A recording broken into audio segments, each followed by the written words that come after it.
ए very good morning student, सुप्रभात दोस्तों। Welcome to needy classes. Needy classes में आप सबका हार्दिक स्वागत है। तो नीडी क्लासेस आपके लिए जो अभी इनिशिएटिव लेके चल रहा है क्रैश कोर्स सीरीज, जो कि बिल्कुल निःशुल्क है और ये 90 दिन का क्रैश कोर्स सीरीज है। इसमें हम लोग प्लान वाइज चल रहे हैं और ये प्लान वाइज का पूरा डिस्क्रिप्शन जो है वो डिस्क्रिप्शन बॉक्स में आपको मिल जाएगा। अभी लूसेंट सीरीज में हम लोग लूसेंट जो है हिस्ट्री कर रहे हैं। हिस्ट्री से स्टार्ट किया है हमने और लूसेंट हिस्ट्री में अभी हमारा एंशिएंट सीरीज चल रहा है और एंशिएंट सीरीज के सारे वीडियोज जो है वो अपलोड हो गए हैं। तो एंशिएंट सीरीज के सारे वीडियोज जो है आपके अपलोड हो चुके हैं। एंशिएंट सीरीज के सारे वीडियोज को आप लोग देखें। वीडियोज पसंद आए तो लाइक करें, दोस्तों के साथ शेयर करें और अपना कीमती कमेंट जरूर दें। एंशिएंट सीरीज के बाद अब हम लोग मध्यकालीन भारत पे और मेडिएबल सीरीज पे अब लोग हम आएंगे और आज से हम लोग मेडिएबल सीरीज जो कि मध्यकालीन भारत है उसकी शुरुआत करेंगे। तो आइए शुरू करते हैं। तो भारत पर अरबों का आक्रमण। सबसे पहले जो मध्यकालीन भारत शुरू होता है वो भारत पर अरबों के आक्रमण से शुरू होता है। तो उसमें मोहम्मद बिन कासिम के नेतृत्व में अरबों ने भारत पर पहला सफल आक्रमण किया। ये प्रश्न बन जाता है, किसके नेतृत्व में अरबों ने भारत पर पहला सफल आक्रमण किया? तो यह है मोहम्मद बिन कासिम। अरबों ने सिंध पर 712 ईस्वी में विजय पाई थी। कब पाई थी? 712 ईस्वी में। सारे प्रश्न बन जाते हैं, ध्यान दीजिएगा आप लोग। अरब आक्रमण के समय सिंध पर दाहिर का शासन था। उस समय किस पर सिंध का पे किसका शासन था? दाहिर का। और भारत पर अरबवासियों के आक्रमण का मुख्य उद्देश्य क्या था? धन दौलत लूटना तथा इस्लाम धर्म का प्रचार प्रसार करना था। तो ये अरब के कुछ इंपॉर्टेंट पॉइंट्स हो गए और यहाँ से अब जो है महमूद गजनी स्टार्ट होता है। मेडिएबल हिस्ट्री में इससे काफ़ी प्रश्न होते हैं, इसलिए आप लोग एक एक जो भी वन लाइनर्स है उनको ध्यान से सुनिएगा और ध्यान से हम लोग एक एक चीज़ को अच्छे डिटेल से पढ़ते जाएंगे। 932 ईस्वी में 932 AD की बात हो रही है यहाँ।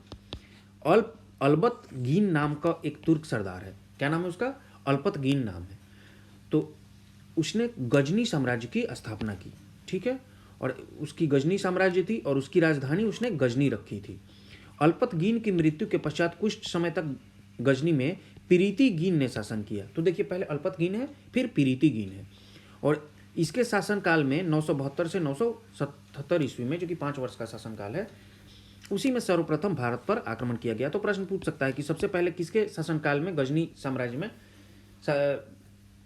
आक्रमण किया गया? तो वो पीरीती गीन के शासनकाल में। देखिए, प्रश्न ये सब उतने इंपॉर्टेंट नहीं है, क्योंकि गजनी जब वंश आता है तो उसमें सबसे पहले जो है महमूद गजनी जब आता है, ठीक है, जो अलपत गीन का गुलाम होता है, वो वहाँ से ज़्यादा इंपॉर्टेंट हो जाता है। तो आगे हम लोग देखेंगे। प्रथम तुर्क आक्रमण के समय तो ये क्या थे? ये लोग टर्क्स थे, माने ये लोग तुर्क थे। अब देखिए, भारत में जो आते हैं, जो मुस्लिम आते हैं, वो या तो तुर्क होते हैं या अफगान होते हैं या मुगल्स होते हैं, ठीक है। ये अलग अलग लोग होते हैं। तो ये जो गजनी साम्राज्य वाले लोग हैं, ये लोग तुर्क हैं। तो उनका तुर्क के आक्रमण के समय पंजाब में जो शाही वंश का शासक जयपाल था, वह शासन कर रहा था। अलपत गीन का गुलाम जो था और दामाद भी वही था, सुबुक्त गीन, 977 ईस्वी में गजनी की गद्दी पर बैठा। और जो महमूद गजनी है, जो कि इंपॉर्टेंट हो जाता है यहाँ से, वो सुबुक्त गीन जो गुलाम है और दामाद है किसका? अलपत गीन का, उसी का पुत्र होता है महमूद गजनी। और इसका जन्म जो है 1 नवंबर 971 AD में होता है। तो देखिए, यहाँ से अब इंपॉर्टेंट शुरू हो जाएगा। अपने पिता के काल में महमूद गजनी खुरासन का शासक था। कहाँ का? खुरासन। महमूद गजनी 27 वर्ष की अवस्था में 998 ईस्वी में गद्दी पर बैठा। जन्म होता है 971 AD में और 998 ईस्वी में वो गद्दी पर बैठ जाता है। कितना उम्र रहता है उस समय? 27 वर्ष। बगदाद का खलीफा जो है अल आदिर बिल्लाह ने महमूद गजनी के पद को मान्यता प्रदान की। अब देखिए, मुस्लिम जो धर्म है, इस्लाम जो है, वहाँ खलीफा जो है उसको क्या माना जाता है? खलीफा को माना जाता है कि जो अल्लाह के जो या पैगंबर के जो भी आगे मतलब जो उत्तराधिकारी हैं वो खलीफा है। तो और वो बगदाद में बैठते हैं, बगदाद में रहते हैं। तो जो बगदाद के खलीफा होते हैं वही किसी भी राजा को सुल्तान या मतलब कोई भी राजा, कोई भी जो मुस्लिम राजा है या इस्लामिक राजा है, वो बगदाद के खलीफा के नाम के अंदर ही शासन करता था। मतलब पैगंबर के जो भी अल्लाह के पैगंबर हैं उनके अंदर शासन हुआ। तो अल आदिर बिल्ला बगदाद का खलीफा है और उसी ने महमूद गजनी के पद को मान्यता प्रदान कर दी और उसे यमीन उद दौला तथा यमीन उल बिल्ला की उपाधि दी। महमूद गजनी ने भारत पर 17 बार आक्रमण किया। देखिए कितना इंपॉर्टेंट हो जाता है। महमूद के भारतीय आक्रमण का वास्तविक उद्देश्य क्या था? धन की प्राप्ति था, लूटना था। महमूद गजनी एक मूर्ति भंजक आक्रमणकारी था। वो मूर्तियों को तोड़ता था, क्योंकि इस्लाम में ऐसा बुत पूजक कहा गया है जो भी मूर्ति की पूजा करते हैं उनको बुत पूजक कहा जाता है, इसलिए वो लोग मूर्तियों को तोड़ देते हैं, भंज कर देते हैं। महमूद गजनी ने भारत पर प्रथम आक्रमण 1000 एडी, 1000 एडी याद करना बहुत आसान हो जाएगा, बस 1000 में किया तथा पेशावर के कुछ भागों पर अधिकार करके वो अपने देश लौट गया। महमूद गजनी ने 1001 ईस्वी में शाही राजा जयपाल के विरुद्ध आक्रमण किया था, इसमें जयपाल की पराजय हुई थी।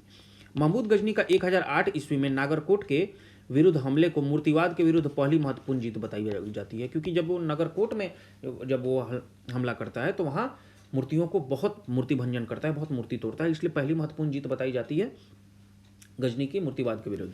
महमूद गजनी ने थानेसर, जो कि हरियाणा में है, कि चक्र स्वामीन की कांस्य से निर्मित आदमकद प्रतिमा को गजनी भेजकर रंगभूमि में रखवाया। महमूद गजनी का सबसे चर्चित आक्रमण क्या है, 1025 ईस्वी में जो सोमनाथ मंदिर जो कि सौराष्ट्र गुजरात में है उस पर जो हमला करता है, वो आम आदमी भी जानता है कि सबसे ज़्यादा महमूद गजनी जो है, या आप लोग कोई भी राजनीतिक डिबेट देखेंगे तो उसमें भी देखेंगे कि ये, या कोई भी है, लगभग आम आदमी भी जानता है कि गजनी ने सोमनाथ मंदिर पे हमला किया, उसको लूट लिया। 1025 ईस्वी के बारे में नहीं जानता होगा, लेकिन ये जरूर जानता होगा कि महमूद गजनी ने सोमनाथ मंदिर को लूटा था। इस मंदिर की लूट में उसे करीब 20 लाख दिनार की संपत्ति हाथ लगी थी। सोमनाथ की रक्षा में सहायता करने के कारण अनहिलवारा के शासक पर महमूद ने आक्रमण किया। अब वहां के जो अनहिलवारा के शासक थे वो रक्षा कर रहे थे सोमनाथ मंदिर की, और इसलिए महमूद ने उन पर भी आक्रमण कर दिया। सोमनाथ मंदिर लूट कर ले जाने के क्रम में महमूद पर जाटों ने आक्रमण किया था और कुछ संपत्ति लूट ली थी। अब जाट थे, उन्होंने जब ये लूट कर ले जा रहा था तो जाटों ने उनके लूट पर, मतलब उनके जो महमूद पर हमला कर दिया और उसमें से कुछ संपत्ति लूट ली। महमूद गजनी का जो अंतिम भारतीय आक्रमण था वो 1027 ईस्वी में जाटों के विरुद्ध था। महमूद गजनी की मृत्यु 1030 ईस्वी में हो गई। सुल्तान की उपाधि धारण करने वाला प्रथम शासक महमूद गजनी। अब प्रथम शासक कौन है, तो महमूद गजनी, जो कि सुल्तान की उपाधि धारण करता था। महमूद के सेना में सेवंद राय एवं तिलक जैसे हिंदू उच्च पदों पर आसीन थे। अब देखिए, कोई भी मुस्लिम शासक है तो उसमें अब वो राज्य, देखिए लोग कहते हैं कि शासक है इस्लाम को फैलाना चाहता है या इस्लाम प्रवर्तक है। देखिए, अगर वो धर्म के आधार पे ही कोई भी शासक जो है वो राज्य करता था, लेकिन दुनिया का कोई भी शासक आप उठा लीजिए, उसका दो ही, चाहे वो आज के शासक हों लोकतंत्र में या पहले के शासक हों, उनका दो पहला मुद्दा रहता था। पहला मुद्दा कि उनकी गद्दी रहनी चाहिए, और दूसरा मुद्दा कि वो धन वैभव कैसे ज़्यादा से ज़्यादा मात्रा में अर्जित करे, अपने साम्राज्य को कैसे बढ़ाए। तो यहाँ भी जो है महमूद जो है, अगर आप देखेंगे उच्च पदों पर आसीन हिंदू लोग भी थे। ऐसा नहीं था कि वो हिंदू का कट्टर विरोधी था, लेकिन उसका मुख्य कार्य क्या था, वो मंदिरों को नष्ट क्यों करता था, क्योंकि उसको लूट का माल चाहिए था। और दूसरा, क्योंकि उसके, अगर वो इस्लाम धर्म का है, धर्म प्रवर्तक है, तो उसको अपने धर्म के अनुसार चलना भी होगा, बताना भी होगा कि हाँ मैं इस्लाम का प्रवर्तक हूँ, तभी ना वो अपने धर्म का प्रसार कर पाएगा। तो इस्लाम में जो है वो मूर्ति पूजा जो है, उसको बुत पूजा को गलत माना गया, इसलिए वो मूर्तियों को तोड़ता भी था। लेकिन मुख्य उद्देश्य उसका मूर्तियों को नष्ट करना या मंदिरों को तोड़ना धन कमाना होता था। अलबरूनी, फिरदौसी, उतबी तथा फरूकी महमूद गजनी के दरबार में रहते थे। अब अलबरूनी किताबुल हिंद नाम की किताब की रचना की है। अलबरूनी बहुत फेमस एक इतिहासकार हैं अलबरूनी। फिरदौसी, उतबी, फरूकी, ये सब बहुत इंपॉर्टेंट लोग हैं, मुख्य लोग हैं, तो इनका नाम भी आपको पता होना चाहिए कि ये लोग महमूद गजनी के दरबार में रहते थे। अब महमूद गजनी हम लोग यहाँ तक देख लिया। अब मोहम्मद गौरी के बारे में अब हम लोग देखेंगे। गौर जो है महमूद गजनी के अधीन एक छोटा सा राज्य था। अब गजनी जो है एक बड़ा साम्राज्य था और महमूद गजनी उसका राजा हो गया। तो गौर जो है एक छोटा सा राज्य था गजनी के अंदर में। 1173 ईस्वी में शहाबुद्दीन मोहम्मद गौरी गौर का शासक बना और इसने भारत पर पहला आक्रमण 1175 ईस्वी में मुल्तान के विरुद्ध किया था। भारत का जो क्षेत्र था वो आधुनिक जो पाकिस्तान है उस क्षेत्र को भी समेटे हुए संपूर्ण भारत का क्षेत्र था। तो पहला आक्रमण भारत पे इसने मुल्तान के विरुद्ध किया था। मोहम्मद गौरी का दूसरा आक्रमण 1178 ईस्वी में पाटन, जो कि गुजरात पर है, हुआ। यहाँ का शासक उसमें भीम द्वितीय था और इसने गौरी को बुरी तरह परास्त कर दिया।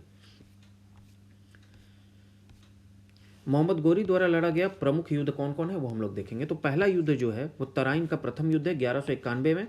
गौरी और पृथ्वीराज चौहान जो कि उनकी पर एक मूवी भी आ रही है, अभी एक फिल्म आ रही है, और काफ़ी हिंदू राजाओं में, राजपूत राजाओं में बहुत ही मतलब उत्कृष्ट राजा हुए पृथ्वीराज चौहान, और इनका नाम जो है इतिहास में मतलब आपको मिल जाएगा, स्वर्णिम अक्षरों में मिल जाएगा। तो पहला जो तराई का युद्ध होता है 1191 ईस्वी एडी में, 1191 AD में। ये गौरी और पृथ्वीराज चौहान के बीच में होता है और चौहान विजयी हो जाते हैं। लेकिन उसके बाद दो दो जो युद्ध होता है, एक होता है तराइन का द्वितीय युद्ध 1192 में, गौरी व पृथ्वीराज चौहान, उसमें गौरी विजयी हो जाता है। तो पहले में कौन, चौहान विजयी होते हैं, दूसरे में गौरी विजयी हो जाता है। अब तीसरा युद्ध है जो चंदावर का युद्ध है, ये गौरी एवं जयचंद के बीच तो होता है 1194 में, और गौरी विजयी होता है। जयचंद को कहा जाता है, जैसे कोई भी अगर आपको धोखेबाज या देशद्रोही का नाम, तो जयचंद का नाम लिया जाता है, क्योंकि अगर जयचंद जो है वो अगर पृथ्वीराज के साथ अगर वो दगेबाजी नहीं करता, अगर वो धोखेबाजी नहीं करता, तो गौरी जो है, मोहम्मद गौरी जो है, वो कभी भी जीत नहीं पाता। तो यहाँ मुख्यतः होता क्या था कि यहाँ के राजा आपस में लड़ते रहते थे। कोई भी विदेशी आक्रमणकारी जब भारत में आता था और सफल इसी कारण से हो जाता था, क्योंकि यहाँ आपसी बहुत फूट था लोगों में। हर छोटे छोटे राज्य जो है अपनी राज्य सीमाओं को बढ़ाना चाहते थे, आपस में लड़ते रहते थे। कभी कोई भी विदेशी आक्रमणकारी आया तो ऐसा कभी नहीं हुआ कि लोग जो है मिलकर उसका सामना करें, उसे भगा दें। लोग सोचते भी थे कि इस विदेशी आक्रमणकारी का सहायता लेकर हम दूसरे अपने जो दुश्मन राजा हैं उसको हरा दें। लेकिन बाद में ऐसा होता था कि वो विदेशी आक्रमणकारी जिसके बुलावे पे आते थे, फिर उसी पे आक्रमण करके उसके भी राज्य को हथिया लेते थे। तो इस प्रकार की चीज़ें होती थी।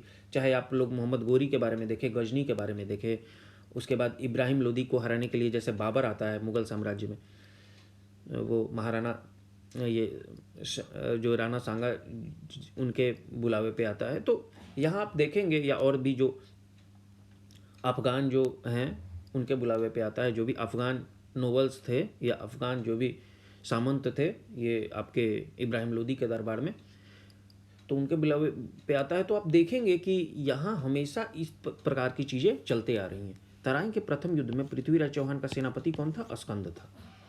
मोहम्मद गौरी भारत के विजित प्रदेशों पर शासन का भार अपने गुलाम सेनापतियों को सौंपते हुए गजनी लौट गया। अब देखिए, ये लोग जो थे सबसे ज़्यादा, देखिए उस समय जो है दास प्रथा और गुलाम की प्रथा, मतलब गुलाम खरीदे बेचे जाते थे। जैसे वस्तुएं बेची जाती हैं वैसे ही गुलाम खरीदे हुए बेचे जाते थे।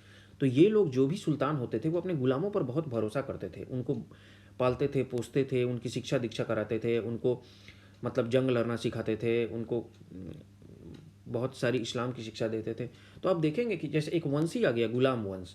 तो इस प्रकार से देखेंगे कि ये लोग जो है गुलामों से अपनी पुत्रियों की शादी भी करा देते थे, अपना दामाद भी बना लेते थे, और वो गुलाम जो है आगे चलकर फिर नया सुल्तान बन जाता था, शासक बन जाता था। तो मोहम्मद गौरी जब भारत के विजित प्रदेशों पर शासन का भार आया तो गुलाम पे क्योंकि इनको बहुत भरोसा होता था, तो अपने गुलाम सेनापतियों को सौंपते हुए वो गजनी लौट गया फिर। और मोहम्मद गौरी की हत्या जो है 15 मार्च 1206 ईस्वी को कर दी गई। तो यहाँ से फिर गौरी का साम्राज्य का भी अंत हो जाता है। अब इसके बाद से सल्तनत काल शुरू होता है, जिसको दिल्ली सल्तनत का काल कहते हैं। और मध्यकालीन जो इतिहास है उसमें दो काल तो बहुत इंपॉर्टेंट है, और मध्यकालीन इतिहास की नींव कह सकते हैं आप लोग किसको, एक दिल्ली सल्तनत काल है और दूसरा मुगल साम्राज्य है। यही दो काल जो है वो कि मध्यकालीन इतिहास मतलब ये दो काल। तो यहाँ से सल्तनत काल शुरू होता है और ये वेरी वेरी इंपॉर्टेंट है। अब गुलाम वंश से शुरू होता है सल्तनत काल। गुलाम वंश की स्थापना 1206 ईस्वी में कुतुबुद्दीन ऐबक ने की, और वो गोरी का गुलाम था। जैसा मैं पहले कह चुका हूँ कि गुलाम ही है वो सुल्तान बन जाते हैं। तो इसने गुलाम वंश की स्थापना की। 1206 में मोहम्मद गौरी की मृत्यु हो जाती है, और उसके बाद कुतुबुद्दीन ऐबक जो है वह गुलाम वंश की स्थापना करता है। गुलामों को फारसी में बंदगाह कहा जाता है।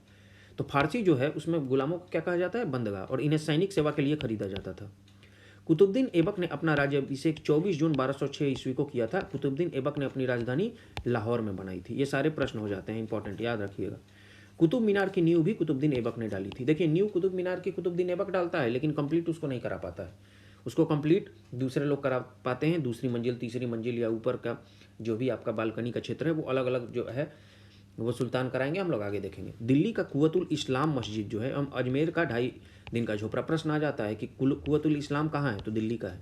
2.5 दिन का झोपड़ा कहाँ है? अजमेर में है। तो इन दोनों मस्जिद हैं, और इन मस्जिद का निर्माण किसने कराया? कुतुबुद्दीन ऐबक ने करवाया। कुतुबुद्दीन ऐबक को लाख बख्श, जिसको लाखों का दान देने वाला, काफ़ी दानी व्यक्ति था कुतुबुद्दीन ऐबक, और इसलिए उसको लाख बख्श भी कहा जाता है। अब यहाँ हम लोग एक नोट है उसको पढ़ेंगे। कुतुबुद्दीन के समय कुतुब मीनार की केवल पहली मंजिल बन सकी। मैं पहले बता चुका हूँ कि कुतुबुद्दीन ने इसे कंप्लीट नहीं कराया। इल्तुतमिश ने इसे 225 फीट ऊंची 4 मंजिल का बना दिया। 4 मंजिल का किसने बनाया? इल्तुतमिश ने। लेकिन फिरोज तुगलक के समय बिजली गिरने के कारण इसकी चौथी मंजिल नष्ट हो गई, जिसके कारण फिरोज ने इसमें 2 छोटी मंजिलें बनवा दी, जिससे इसमें 5 मंजिल। तो चौथी मंजिल नष्ट हो गई थी, अब ये तीसरी मंजिल का रह गया था क्योंकि बिजली गिर गई थी। जब इल्तुतमिश ने इसे 4 मंजिल का बनवाया तो फिर तीसरी चौथी मंजिल नष्ट हो गई। बाद में जब तुगलक वंश का फिरोज शाह तुगलक आता है तो वो क्या करता है कि 2 छोटी छोटी मंजिलें और बनवा देता है, और इस प्रकार से कुतुबुद्दीन ऐबक द्वारा जो शुरू किया गया था कुतुब मीनार, वो कंप्लीट हो जाता है 5 मंजिल का इमारत के रूप में। किसके द्वारा? फिरोज शाह तुगलक के द्वारा। और उसकी ऊंचाई बढ़कर 9 फीट और बढ़ जाती है और वो 234 फीट का हो जाता है। ठीक है, तो पहले 225 फीट तक इल्तुतमिश पहुंचाता है, 9 फीट तक और ऊंचा उठाकर, मतलब 2 मंजिल और जोड़कर कौन बना देता है? तो 234 फीट का फिरोज शाह तुगलक कर देता है।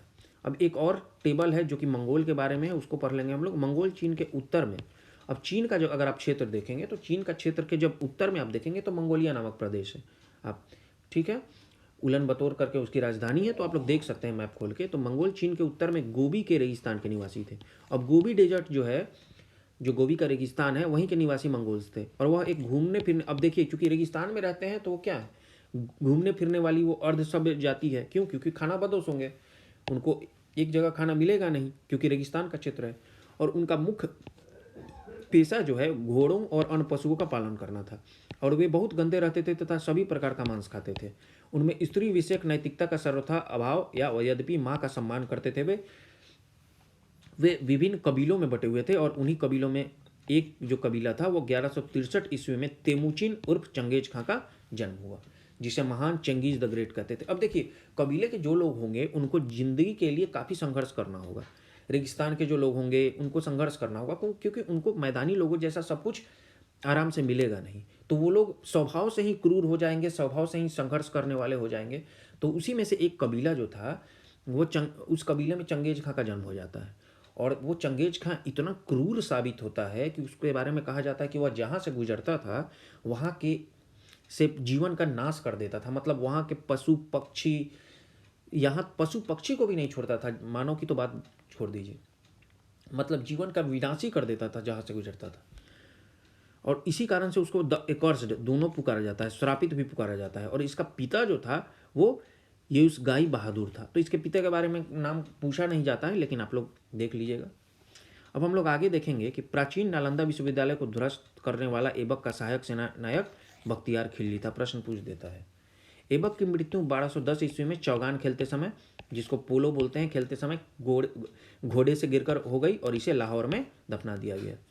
ऐबक का जो उत्तराधिकारी है वो आराम शाह होता है, और लेकिन वो 8 महीने तक शासन किया। आराम शाह की हत्या करके इल्तुतमिश, देखिए आप लोग देखेंगे जब गुलाम वंश में तो उसमें आराम शाह का नाम भी नहीं आएगा। इसका कारण यह है कि 8 महीनों का बहुत अल्पकालीन, बहुत कम समय का शासन था उसका।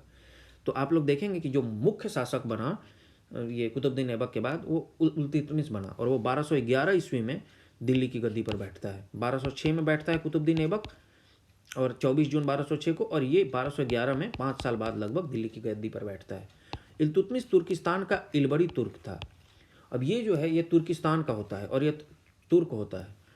और ये भी देखिए ऐबक का गुलाम दामाद था। तो आप देख रहे हैं कि जो भी गोरी भी क्या था, गुलाम था, कुतुबुद्दीन गोरी का गुलाम था कुतुबुद्दीन ऐबक, और फिर इल्तुतमिश भी कुतुबुद्दीन ऐबक का दामाद होता है और गुलाम होता है। ऐबक की मृत्यु जो के समय वह बदायूं का गवर्नर था। तो जब ऐबक की मृत्यु होती है चौगान खेलते समय, उस समय इल्तुतमिश जो है वो बदायूं का गवर्नर था। इल्तुतमिश के कुछ महत्वपूर्ण कार्य हैं। क्या है? कुतुब मीनार के निर्माण को पूर्ण उसी ने करवाया। सबसे पहले शुद्ध अरबी सिक्के जारी किए। शुद्ध अरबी सिक्के, प्रश्न पूछेगा सबसे पहले शुद्ध अरबी सिक्के किसने जारी किए, तो ये कौन सा है? इल्तुतमिश है। उसमें टंका और जीतल है। अब टंका पूछ देता है किस, तो जो चांदी के सिक्के हैं उनको टंका कहा जाता है, और जो तांबे के सिक्के हैं उनको जीतल कहा जाता है। सबसे पहले इक्ता प्रणाली इसी ने चलाई। बाद में जो इक्ता प्रणाली आप लोग देखेंगे, जो कि मुगल्स ने भी जिसको मतलब एडॉप्ट कर लिया था, स्वीकार कर लिया था, तो वो आपका दिल्ली सल्तनत से ही शुरू हुआ है, इल्तुतमिश के समय से ही शुरू हुआ है। अब इसका एक जो था चहलगानी था, जिसको तुर्काने चहलगानी। अब इसमें क्या होता था चहलगानी में कि 40 जो है, जो अत्यंत महत्वपूर्ण जो है नोवेल्स जिसको होते थे, तो उनको, जिसको हिंदी में सरदार बोलते हैं, तो 40 गुलाम सरदारों का एक संगठन था, और यह मिल के किसी बात पे डिसीजन लेता था। तो ये इसने एक चहलगानी नाम का एक संगठन बना दिया था जिसमें 40 सरदार होते थे। सर्वप्रथम दिल्ली के अमीरों का दमन किया। अब दिल्ली में बहुत सारे अमीर होते थे, ठीक है, इनका दमन किया, क्योंकि आमिर जो है अपने आप में ही अपनी एक छोटी सी सेना की टुकड़ी रखने लगते थे और अपना एक छोटा सा स्वतंत्र राज टाइप से चलाने लगते थे। तो इसने क्या किया कि जितने भी अमीर थे उनका दमन करना शुरू कर दिया। इल्तुतमिश लाहौर से राजधानी को स्थानांतरित करके दिल्ली लाया। अब देखिए इंपॉर्टेंट है, दिल्ली शुरू हो जाता है, दिल्ली सल्तनत यहीं से शुरू होता है, क्योंकि जब कुतुबुद्दीन ऐबक रहता है वो लाहौर को राजधानी बनाता है। उससे पहले मुल्तान में गोरी रहता है, फिर लाहौर में रहता है। मतलब ये लोग कहाँ, पश्चिमी भारत में रहते हैं। लेकिन पश्चिमी भारत से भारत के मध्य में ये लोग कैसे आ जाते हैं, इल्तुतमिश के समय आ जाते हैं, और ये अपनी राजधानी को स्थानांतरित करके कहाँ ले आता है, दिल्ली लाता है। इसने हौज सुल्तानी का निर्माण दिल्ली ई कोहना के निकट करवाया। इल्तुतमिश पहला शासक था जिसने 1229 ईस्वी में बगदाद के खलीफा से सुल्तान पद की वैधानिक स्वीकृति। अब देखिए, बगदाद के खलीफा के नाम के अंदर तो लोग काम करते थे, लेकिन सुल्तान पद की वैधानिक स्वीकृति पहला शासक कौन है, इल्तुतमिश होता है। ये प्रश्न पूछ देता है, इसलिए वेरी वेरी इंपॉर्टेंट हो जाता है। इल्तुतमिश की मृत्यु जो है अप्रैल 1236 ईस्वी में हो जाती है। चंगेज खां से बचने के लिए ख्वारिज्म के सम्राट जो हैं जलालुद्दीन को इल्तुतमिश ने अपने यहाँ शरण नहीं दी। देखिए बहुत अच्छा डिप्लोमेट था, बहुत अच्छा कूटनीतिज्ञ था ये। इसको पता था कि जो चंगेज खां है उसका अभी बहुत ज़्यादा आधिपत्य चल रहा है, वो जहाँ भी जाता था तहस नहस कर देता था, हर राज्य को नष्ट करते हुए आ रहा है। तो जब देखा कि ख्वारिज्म के सम्राट थे जलालुद्दीन, वो इल्तुतमिश के यहाँ आता है शरण लेने के लिए, बोलता है कि सुल्तान आप मुझे शरण दो। लेकिन उसको पता है कि अगर वो शरण देता है तो फिर चंगेज खां का जो है नज़र उस पड़ेगा, साम्राज्य पे नज़र पड़ेगा, दिल्ली सल्तनत की साम्राज्य पे नज़र पड़ेगा। तो वो इस बात को भली भांति समझता है और वो शरण नहीं देता है ख्वारिज्म के सम्राट जलालुद्दीन को। तो इल्तुतमिश के बाद उसका पुत्र जो है रुकनुद्दीन फिरोज गद्दी पर बैठता है। देखिए रुकनुद्दीन फिरोज जो है वो इंपॉर्टेंट है नहीं, उसका पुत्र है रुकनुद्दीन, लेकिन उसकी पुत्री रजिया सुल्तान है वो इंपॉर्टेंट हो जाती है, क्योंकि वो बहुत ही योग्य शासक होती है। रुकनुद्दीन फिरोज एक अयोग्य शासक था। इसका अल्पकालीन शासन, बहुत कम समय तक शासन पर उसकी माँ शाह तुर्कान। अब देखिए शासन तो कर रहा है रुकनुद्दीन फिरोज, लेकिन वो किसके, माँ के अपने छाये में कर रहा है। शाह तुर्कान उसकी माँ थी और उसी के छाये में शासन कर रहा है। शाह तुर्कान के अवांछित प्रभाव से परेशान होकर तुर्की अमीरों ने रुकनुद्दीन को हटाकर रजिया को सिंहासन पर। अब शाह तुर्कान का हर जगह वहाँ प्रभाव था, तो जो तुर्क अमीर थे, जो तुर्की अमीर थे, तो अमीर देखिए कोई भी राजनीति में किसी भी आप देखेंगे कि किसी भी सुल्तान को गद्दी पर बैठाने में और गद्दी से उतारने में भी वहाँ के आमिर हो गए, सरदार हो गए, उनका हाथ रहता था। वो लोग आपस में काफ़ी षड्यंत्र होते रहता था। तो इसी षड्यंत्र के तहत रुकनुद्दीन को गद्दी से हटा दिया जाता है। क्यों? क्योंकि तुर्की अमीर जो हैं उनको ये पसंद नहीं है कि शाह तुर्कान जो कि रुकनुद्दीन की माता श्री होती हैं, तो उनका अवांछित प्रभाव वो नहीं चाहते हैं तुर्की अमीर। तो वो सोचते हैं कि रजिया सुल्तान एक पुत्री है और उसको बस नाम के लिए गद्दी पर बैठा देंगे और इनडायरेक्टली शासन हमारा होगा, और रजिया को सिंहासन पर आसीन कर देते हैं। तो इस प्रकार रजिया बेगम प्रथम मुस्लिम महिला थी जिसने शासन की बागडोर संभाली। इंपॉर्टेंट क्वेश्चन हो जाता है। रजिया ने पर्दा प्रथा का त्याग कर वह पुरुषों की तरह चोगा, जिसको काबा बोलते हैं, वह कुला, जिसको टोपी पहनकर राज दरबार में खुले मुंह से जाने लगी। अब उस समय पर्दा सिस्टम था, लेकिन रजिया जब आती हैं तो एज ए जैसे सुल्तान, पुरुष सुल्तान कोई भी जैसे अपना ड्रेस पहनकर और जैसे चोगा पहनकर या कुलाह पहनकर, जिसको टोपी कहते हैं, राज दरबार में आता है बिना पर्दा के, वैसे ही वो भी खुले मुंह से आने लगी। और रजिया ने मलिक जमालुद्दीन याकूत को, याकूत जो है अमीर अखूर घोड़े का सरदार नियुक्त किया।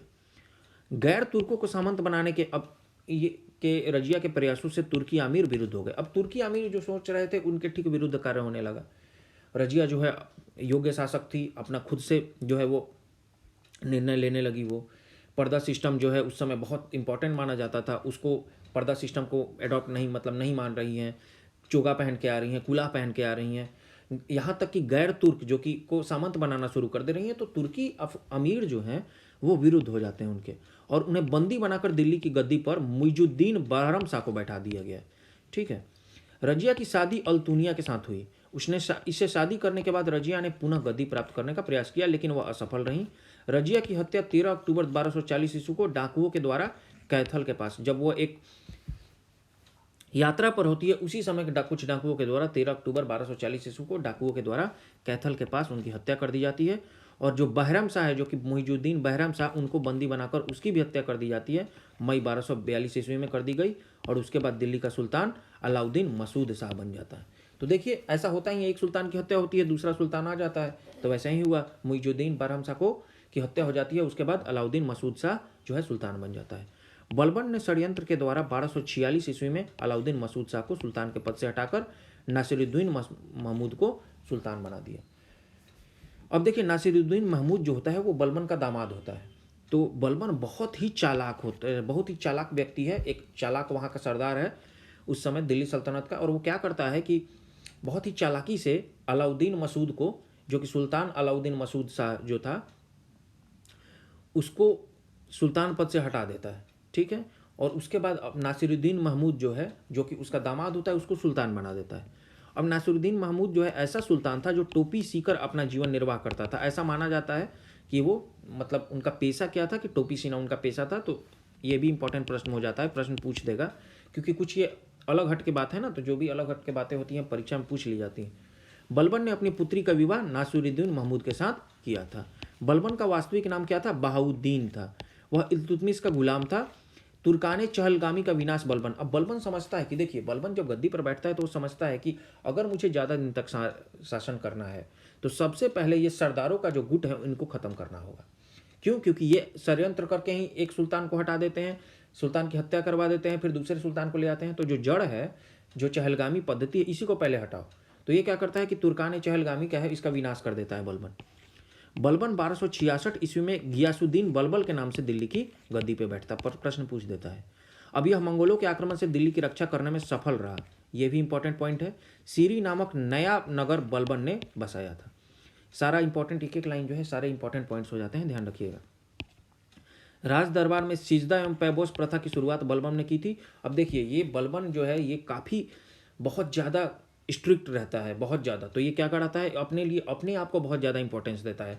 खुद को वो भगवान मतलब दिखाता है कि मैं जो हूँ भगवान हूँ, मतलब मैं ही अल्लाह का पैगंबर मैं ही हूँ। और इसीलिए वो सिजदा एवं पैबोस प्रथा, देखिए इस्लाम में जो है बस केवल अल्लाह के आगे झुका जाता है, लेकिन ये इस्लाम को मानते हुए भी इस्लाम के विरुद्ध कार्य करता है और लोगों को अपने पैरों पर झुकने के लिए, और जो कोई भी नॉबल्स आएगा तो उसके पैरों तक झुक के, माने लेट के उसको प्रणाम करेगा, ठीक है। उसको पैबोस कहा जाता था, सिजदा झुकने को कहा जाता था। एकदम घुटने तक लोग झुक जाते थे जब भी आते थे उससे कोई भी सरदार मिलने, या कोई भी उसके आधिपत्य वाला अगर राजा आता था तो ऐसा करना पड़ता था उसको। तो इसका कारण यह है कि वो दिखाना चाहता था, क्योंकि देखिए जब चहलगानी है तो उस समय सरदारों का जो आपस में गुट था वो काफ़ी मजबूत होने लगा था, और सरदार जो है उनकी भी भूमिका होने लगी थी सुल्तान बनाने में।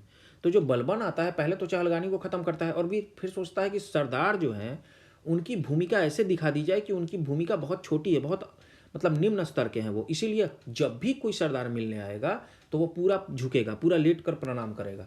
तो सुल्तान और सरदार के बीच में एक बहुत बड़ा गैप क्रिएट करना चाहता था बलबन। बलबन ने फारसी रीति रिवाज पर आधारित नौरोज, फारसी साल का पहला दिन, उत्सव को प्रारंभ करवाया। अब पूछता है कि नौरोज को प्रारंभ किसने करवाया, तो बलबन ने करवाया। अपने विरोधियों के प्रति बलबन ने कठोर लौह एवं रक्त, जिसको ब्लड एंड आयरन पॉलिसी भी करते हैं अंग्रेजी में, इसकी नीति का पालन किया। तो प्रश्न पूछ देता है लौह एवं रक्त की नीति का पालन किसने किया, बलबन ने किया। काफ़ी कठोर नीति थी ये ब्लड आयरन एंड ब्लड की। नासिरुद्दीन मोहम्मद जो है ये बलबन को उलूग खां की उपाधि प्रदान की। तो देखिए उसका पुत्र जो उसका जो दामाद है नासिरुद्दीन महमूद, जिसको कहते हैं कि टोपी सिलकर गुजारा करने वाला जो सुल्तान यही है नासिरुद्दीन महमूद, तो इसने अपने मतलब ससुर जी को, बलबन को उलूग खां की उपाधि प्रदान की। बलबन आखेट अभियान के बहाने अपनी सेना को लंबी दूरी तक कवायद करा के दुरुस्त रखता था। अब क्या कहता था कि अपनी सेना को वो हमेशा जो है, जो आजकल मिलिट्री एक्सरसाइज होता है उस टाइम का एक्सरसाइज भी, काफ़ी चालाक व्यक्ति था, बहुत मतलब कह सकते हैं कि एडमिनिस्ट्रेशन को कैसे संभालना है। उम्र तो उसकी काफ़ी थी, लेकिन एडमिनिस्ट्रेशन को संभालना कैसे इसको वो बखूबी जानता था। कहाँ उसको बहुत स्ट्रिक्ट होना है, किस चीज़ों को ख़त्म करना है, बहुत अच्छे से जानता था। अपनी सेना को हमेशा दुरुस्त रखने के लिए क्या करता था वो कि आखेट के लिए बहाने, मतलब शिकार पे चलना है, दूर दूर तक शिकार पे जाता था। इससे क्या होता था, सेना का एक्सरसाइज हो जाता था। बलबन के दरबार में फारसी के प्रसिद्ध कवि अमीर खुसरो एवं अमीर हसन रहते थे, इंपॉर्टेंट पॉइंट हो जाता है। और गुलाम वंश का अंतिम शासक समुद्दीन कैमूर्स था। तो इस प्रकार से यहाँ गुलाम वंश भी यहाँ खत्म हो जाता है। अगला वंश जो आएगा गुलाम वंश में, अब दिल्ली सल्तनत स्टार्ट किससे होता है, शुरू किससे होता है, गुलाम वंश से। और अगला वंश जो आएगा वो खिलजी वंश। तो कभी कभी क्रोनोलॉजी भी पूछी जाती है, इसलिए आपको पता भी होना चाहिए कि गुलाम वंश के बाद खिलजी वंश आता है। अब ये कब से कब है, 1290 से 1320 ईस्वी में, 1290 AD से 1320 AD तक। तो अब ये भी हम लोग शुरू करेंगे। गुलाम वंश के शासन को समाप्त कर 13 जून 1290 ईस्वी को जलालुद्दीन फिरोज खिलजी ने खिलजी वंश की स्थापना की। किसने स्थापना की, जलालुद्दीन फिरोज खिलजी ने। और इसने किलोखोरी को अपनी राजधानी बनाया। पूछता है कि किसको, अब देखिए लाहौर को राजधानी देख ही चुके हैं, इल्तुतमिश ने दिल्ली को राजधानी बनाया, और खिलजी वंश जो है वो किलोखोरी को अपनी राजधानी बनाया। जलालुद्दीन की हत्या 1296 ईस्वी में उसके भतीजा व दामाद, अब देखिए उसका भतीजा भी है और दामाद भी है, कौन, अलाउद्दीन खिलजी, वो जलालुद्दीन की हत्या कर देता है। और कहाँ हत्या करता है? प्रयाग में। अब उसका नाम क्या रहता है उस समय? तो उस समय कड़ा मानिकपुर नाम रहता है उसका, वहीं कर देता है। प्रयाग जो कि कड़ा मानिकपुर का क्षेत्र है, तो वहीं उसकी हत्या कर देता है, जलालुद्दीन की हत्या, कौन? अलाउद्दीन खिलजी। 22 अक्टूबर 1296 ईस्वी में अलाउद्दीन दिल्ली का सुल्तान बनता है, अपने यह है ससुर का की हत्या करके बनता है वो। अलाउद्दीन के बचपन का नाम अली तथा गुरसाप था, गुरुसास उसका नाम था बचपन का, अली भी नाम था। अलाउद्दीन खिलजी ने सेना को नकद वेतन देने, अब देखिए पहले जो है वेतन के रूप में क्या जमीन दे दी जाती थी, या कि इससे आप कर वसूल करें, गुजारा करें। अब इससे होता क्या था कि फिर जो एडमिनिस्ट्रेटिव सिस्टम है उसमें कर वसूल करने में, क्योंकि राजा का कैसे चलता था, राजा की तिजोरी कैसे भरती थी? कर से ही भरती थी, जमीन के जो कर आते थे। उस समय कृषि जो है वो प्रधान व्यवसाय था, मुख्य व्यवसाय हुआ करता था। तो इससे जो है एक अव्यवस्था उत्पन्न हो जाती थी। तो इसने क्या किया कि नगद वेतन देना शुरू किया, और ये काफ़ी इंपॉर्टेंट है कि वेतन आप कैश में लीजिए। और फिर परमानेंट सेना, अस्थाई सेना की भी नींव रखी, क्योंकि ये जानता था कि सेना बहुत इंपॉर्टेंट है और इसलिए परमानेंट सेना मेरे को चाहिए, अस्थाई सेना चाहिए। पहले क्या होता था, छोटे छोटे सरदारों के पास सेना की बड़ी बड़ी मतलब छोटे छोटे सरदार जो भी हैं उनके पास छोटी छोटी टुकड़ी होती थी, और उन छोटी टुकड़ियों को मिलाकर एक बड़ी सेना तैयार की जाती थी। और जब भी कोई युद्ध होता था तो सुल्तान जो है हर छोटे सरदारों को भेजता था, इंफॉर्मेशन भेजता था, सूचना भेजता था कि देखिए युद्ध होने वाली है, आप सभी लोग मिलकर सेना को एकत्र करें और युद्ध के लिए भेजें। तो ये सोचता है कि नहीं, मेरे पास एक अस्थाई सेना होनी चाहिए।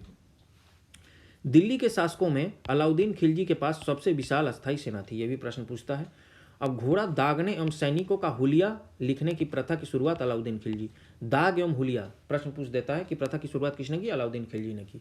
अलाउद्दीन ने भू राजस्व की दर को बढ़ाकर उपज का आधा कर दिया। अब देखिए बहुत जगह आप 1/6, 1/8, 1/4, 1/3 तक देखे होंगे, लेकिन यही एक ऐसा सुल्तान है जो आधा कर देता है, मतलब आधा आप लीजिए और आधा दे दीजिए। अब जो लूट का धन होता था उसको खम्स कहते थे। तो जब कोई भी सुल्तान जो है अपने सैनिकों के साथ जाता था और कहीं लूटपाट करता था किसी और राज्य साम्राज्य में, तो वहाँ से धन एकत्रित होता था, उसको खम्स कहते थे। तो उसका 1/4 भाग जो है तो वो सुल्तान रखता था, बाकी का 3/4 भाग जो है वो सैनिकों में बांट दिया जाता था। तो इसने बढ़ा दिया, इसने क्या किया, नहीं 3/4 भाग जो है वो सुल्तान रखेगा और 1/4 ही सैनिकों को। मतलब देखिए वो लोग अपना एडमिनिस्ट्रेशन सिस्टम काफ़ी जो है मजबूत करना शुरू कर देता है। इसने व्यापारियों में बेईमानी रोकने के लिए कम तौलने वाले व्यक्ति के शरीर से मांस काट लेने का, देखिए कितना मतलब स्ट्रिक्ट था वो, इतना ज़्यादा स्ट्रिक्ट था कि मतलब व्यापार पर पूरा नियंत्रण उसने बना दिया था। और इसका क्या था, सज़ा क्या था कि जितना आप जो है जितना तौल में आप कम देंगे उतना मांस काट लिया जाएगा आपके शरीर से। इसने अपने शासनकाल में मूल्य नियंत्रण प्रणाली को, जिसको बाजार नियंत्रण प्रणाली भी कहते हैं, उसको दृढ़ता से लागू किया। प्रश्न यह पूछ देता है, दक्षिण भारत की विजय के लिए अलाउद्दीन ने मलिक काफूर को भेजा। मलिक कुमार काफूर जो कि उसका सेनापति भी था, उसको वो भेजता है कि जाइए दक्षिण भारत के विजय के लिए जाइए। जमायत खाना मस्जिद, अलाई दरवाज़ा, सीरी का किला व 1000 खंबा महल का निर्माण अलाउद्दीन ने करवाया था। अलाई दरवाज़ा को इस्लामी वास्तुकला का रत्न कहा जाता है। पूछता है अलाई दरवाज़ा किसने बनवाया?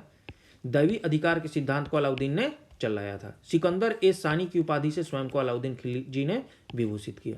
सिकंदर ए सानी किसे कहा जाता है? अलाउद्दीन खिलजी को खुद विभूषित कर लेता है। अलाउद्दीन ने मलिक याकूब को दीवाने रियासत नियुक्त किया था।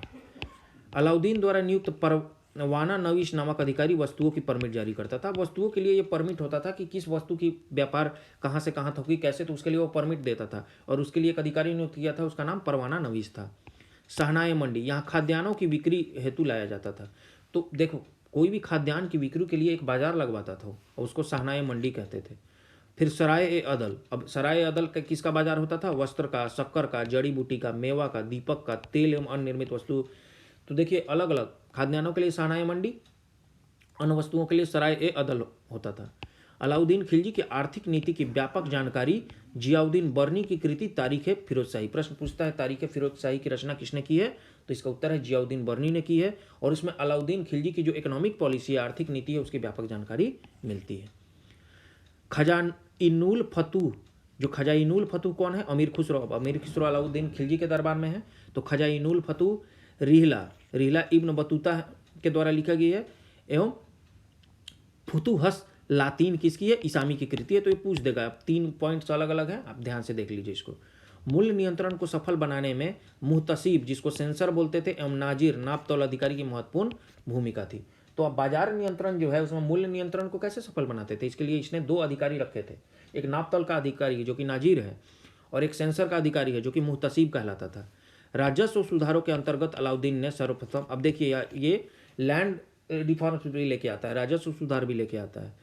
तो उन्होंने सर्वप्रथम मिल्क, इनाम एवं वक्फ के अंतर्गत दी गई भूमि को वापस लेकर इसे खालसा भूमि में बदल दिया। अब देखिए कुछ भूमियां हैं जो बटी होती थी, जैसे मिल्क की भूमि होती थी, इनाम की भूमि होती थी, वक्फ की भूमि होती थी, सारी भूमि को वापस ले लिया इसने और उस सुल्तान के द्वारा मतलब नियंत्रित करने वाली खालसा भूमि में बदल दिया। अलाउद्दीन खिलजी के द्वारा लगाए जाने वाले 2 नवीन कर थे। अब 2 नया कर वो लेके आता है, और कौन कौन, एक चढ़ाई कर। अब जो भी दुधारू पशु हैं उन पे वो टैक्स लगा देता है, उसको चढ़ाई कर कहता है। और दूसरा बोलता है गढ़ी कर, अगर कोई घर या झोपड़ी बनाता है उस पर भी वो टैक्स लगाता है, जिसको हाउस टैक्स बोलते हैं या होम टैक्स बोलते हैं, तो उसको गढ़ी कर बोलता है। अब एक ऊपर में टेबल दिया हुआ है, उसको हम लोग देख लेंगे। बाजार नियंत्रण करने के लिए अलाउद्दीन खिलजी द्वारा बनाए जाने वाले कौन कौन से पद थे देखेंगे हम लोग। एक दीवान रियासत का पद था। अब यह दीवान रियासत का काम क्या था कि यह व्यापारियों पर नियंत्रण रखता था, और यह बाजार नियंत्रण की पूरी व्यवस्था का संचालन करता था। एक शहनाए मंडी हम लोग देख चुके हैं, प्रत्येक बाजार में बाजार का अधीक्षक जो था वो शहनाए मंडी कहलाता था। तो शहनाए मंडी किसकी बाजार थी, होती थी, अनाजों का, तो उस बाजार का अधीक्षक जो है शहनाए मंडी कहलाता था। एक बरीद होता था, बाजार के अंदर घूम घूम कर बाजार का निरीक्षण करता था। मुनहियान व गुप्तचर, गुप्त सूचना प्राप्त करता था। तो देखिए कैसे कंट्रोल करता है, कितने अधिकारियों को रखता है वो बाजार को कंट्रोल करने के लिए। उसका मानना था कि देखिए अगर हम लोग वेतन में कैश वेतन देते हैं अगर सिपाहियों को, और अगर वेतन हम कम भी रखते हैं, तो अगर बाजार को अगर हम लोग कंट्रोल कर लेते हैं, बाजार में अगर मूल्य जो है उसको कंट्रोल कर लेते हैं, ठीक है, जो भी चीज़ें को होल्ड करके रख दी जाती हैं, कहीं भी कालाबाजारी को अगर हम लोग रोक लेते हैं, तो कम पैसे में भी अच्छे से लोग जीवन यापन कर सकते हैं, महंगाई को काफ़ी नियंत्रण में लाया जा सकता है। और चूंकि उसको एक परमानेंट सेना रखना था, तो सेना तो उसको बहुत ज़्यादा संख्या में रखना था। उन सारे सेनाओं को उसको क्या करना होगा, उसको कैश में पेमेंट करना होता था, नकदी वेतन देना होता था। तो इसलिए उसने सोचा कि अगर मैं बाजार पे कंट्रोल कर लूँ तो महंगाई पे कंट्रोल कर लूँगा, और महंगाई पे कंट्रोल कर लूँ तो अगर मैं कम वेतन भी दूंगा तो मेरे सैनिक संतुष्ट रहेंगे। तो यही कारण से वो बाजार पे काफ़ी अच्छे से नियंत्रण रखता था। अब आगे हम लोग देखेंगे अलाउद्दीन खिलजी के शासन मंगोलों के 6 आक्रमण हुए। कितने आक्रमण होते हैं, 6 आक्रमण होते हैं। और प्रथम आक्रमण 1297 ईस्वी में कादर खां के नेतृत्व में, दूसरा आक्रमण 1258 ईस्वी में सल्दी के नेतृत्व में, तीसरा आक्रमण 1299 ईस्वी में कुतलुब ख्वाजा के नेतृत्व में, चौथा आक्रमण 1303 ईस्वी में तारगी के नेतृत्व में, पांचवा आक्रमण 1305 ईस्वी में अली बेग और तारताक के नेतृत्व में, एवं छठा आक्रमण 1306 ईस्वी में कवक एवं इकबाल मंद के नेतृत्व में। देखिए किसके नेतृत्व में हुआ ये इंपॉर्टेंट नहीं है, बस आपको ये जानना है कि 6 आक्रमण हुए, ठीक है, क्योंकि इससे इतना डिटेल्ड नहीं पूछेगा आपसे। अलाउद्दीन खिलजी की मृत्यु है, ये इंपॉर्टेंट है, 5 जनवरी 1316 को उसकी मृत्यु हो जाती है। अब कुतुबुद्दीन मुबारक खिलजी 1316 ईस्वी को दिल्ली के सिंहासन पर बैठता है, और इसे नग्न स्त्री पुरुष की संगत पसंद थी। मुबारक खिलजी कभी कभी राज दरबार में स्त्रियों का वस्त्र पहन के भी आ जाता है। बरनी के अनुसार मुबारक कभी कभी नग्न होकर दरबारियों के बीच दौरा करता था। मुबारक खां ने खलीफा की उपाधि धारण की। अब सुल्तान बनता है अलाउद्दीन खिलजी, ये खलीफा की उपाधि, खलीफा ही बन जाता है ये, सोचिए, जिसके नाम पर सुल्तान शासक करते थे ये खलीफा की उपाधि ही धारण कर लेता है। मुबारक के वजीर खुसरो खां, अब खुसरो खां जो है वो उसका वजीर होता है, वो 15 अप्रैल 1320 ईस्वी को इसकी हत्या कर देता है, और स्वयं दिल्ली के सिंहासन पर बैठ जाता है। कौन, खुसरो खां। और खुसरो खां ने पैगंबर के सेनापति की उपाधि धारण की। तो लोग अलग अलग उपाधि धारण करता है, काफ़ी इंपॉर्टेंट हो जाता है, ठीक है। तो यहाँ तक जो है वो हमारा खिलजी वंश कंप्लीट हो जाता है, और इसके बाद जो हमारा आएगा वो तुगलक वंश आएगा। तो आइए तुगलक वंश भी देखते हैं। 1320 से 1398 ईस्वी तुगलक वंश। 5 सितंबर 1320 को खुसरो खां को पराजित करके गाजी मलिक या तुगलक गाजी गयासुद्दीन तुगलक, देखिए पूरा नाम यही है, गाजी मलिक भी कहा जाता है किसको, गयासुद्दीन तुगलक को, या उसका और पूरा नाम है तुगलक गाजी गयासुद्दीन तुगलक। तो उसी के नाम से 8 सितंबर 1320 ईस्वी को दिल्ली के सिंहासन पर बैठता है ये, किसकी हत्या करके, खुसरो खां की हत्या करके।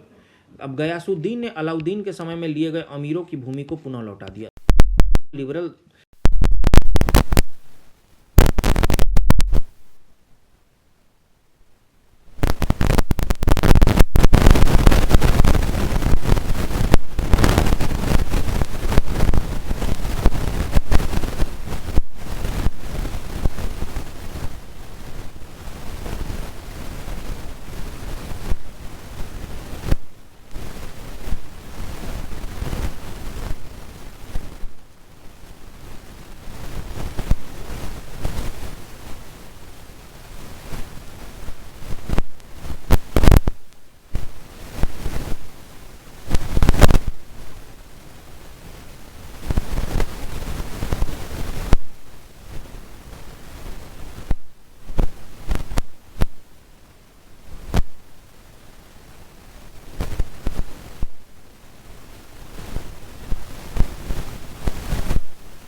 बिन तुगलक के समय